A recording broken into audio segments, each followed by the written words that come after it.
Well, it came down to this, the big dog's in the room, and there was a big dog that was in the room that just wasn't a big enough dog, and that was Donovan Mitchell. As a matter of fact, Donovan Mitchell in the playoffs is 27-33.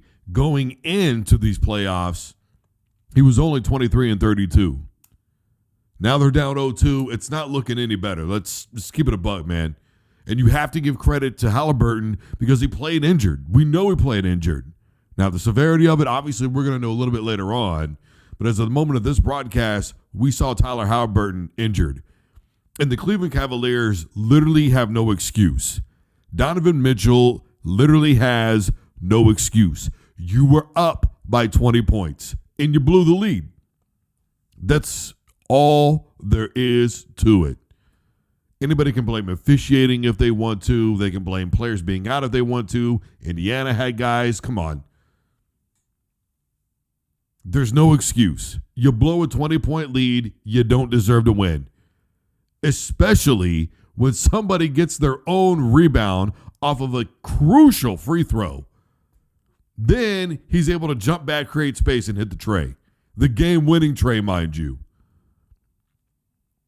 You don't get to complain. You don't get to say anything. I don't give a damn what anybody's going to conjure up. There's literally no excuse for the way that ended for Cleveland tonight. At some point, we got to start holding guys accountable. You know, the old thing was with Donovan Mitchell when he was in Utah, he didn't have anybody. He was doing everything on his own, but he was having injury problems in. Someone's going to say, well, he was kind of out down the stretch. Man, he came right back in. And the defense had actually stepped up with him out initially. At what point do we stop giving excuses to ball players who just can't seem to get it done when it's all really on the line? Great, you had a phenomenal regular season. Won damn near 70. You got the number 1 seed. You had home field advantage or home court advantage. There has to be limits to what everybody's allowed to be when they're superstar status. Yeah, and he's not. Look, it's nothing unique, right? I'm not saying Donovan Mitchell. Almost said Donovan McNabb. Good grief, showing my age. It's not that Donovan Mitchell is not a good basketball player. It's that when the game is there and all you have to do is close out, he just can't do it. You know, at the beginning of that game, there was some great role players who were doing amazing things. Merrill was amazing in that first quarter. Strauss was on his game all game long. I would have loved to have seen Merrill get some more playing time from keeping it a buck. You know, part of that was coaching tonight too. But it just sort of dissolved and went away. And even into the third quarter, you're watching this, and Cleveland's in control by the scoreboard. But you get that feeling, right? The Indy's not out of this. You're not out of the woods yet. It's almost as if you're sitting there and you're probably thinking to yourself, I know I need to keep watching this game because if I go to sleep, I'm going to wake up and there's going to be a different result. And I'm not going to know what the hell happened. I'll tell you exactly what happened. Slowly but surely, Indiana chipped away at that lead. And they did it very smartly by driving the basketball and continuing to get to the line.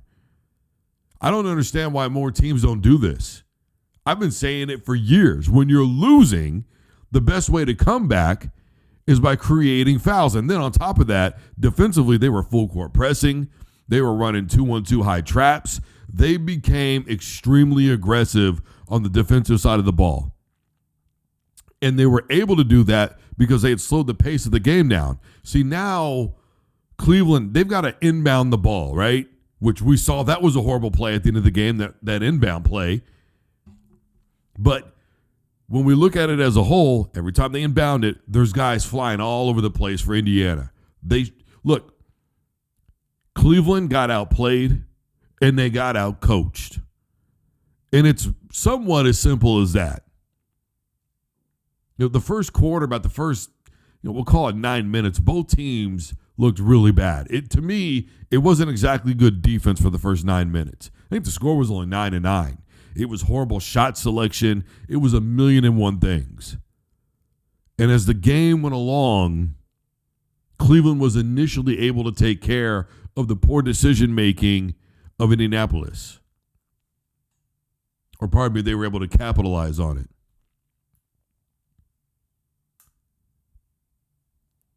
But also as the game went along, you saw whose game was the best. And we saw who was mentally prepared for this situation. It was as if Cleveland panicked and they didn't even believe in themselves that they could hold on to this lead. And the minute Indianapolis made a couple of really big plays, it was like Cleveland just folded. Fear set in. And the series is 0-2 at this point. Now you are going back to Indiana. Is that a place where you want to be at right now? And look, the experience of Pascal Siakam is definitely showing through. Leadership capabilities with his confidence.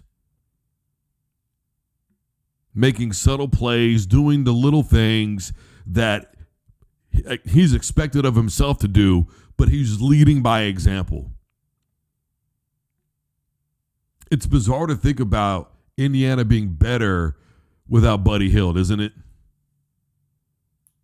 It's really bizarre to think that, but it's the way that it is. Halliburton and Siakam are amazing. And really, Pascal has proved that he can play with just about anybody in the league, whether it's Van Fleet, Kawhi Leonard, Halliburton. He's just such a selfless guy. He understands team, and he knows his position, and he knows exactly how to step up when he has to step up.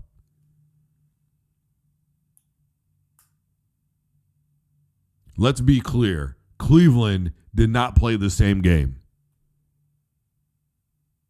They got scared. They got relaxed. Whatever it is, whatever spin on it you want to put, it doesn't matter. They blew the lead. And now, they might win a game. They might be able to still win in Indy.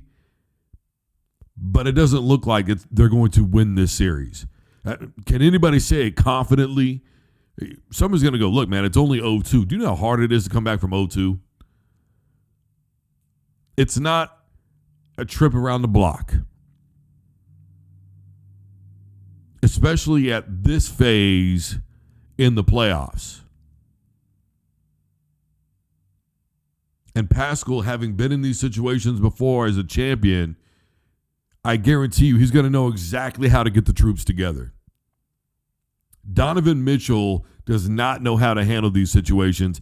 At least that's what it seems like at this point. Are we going to continue to create excuses for him if Cleveland cannot get the job done?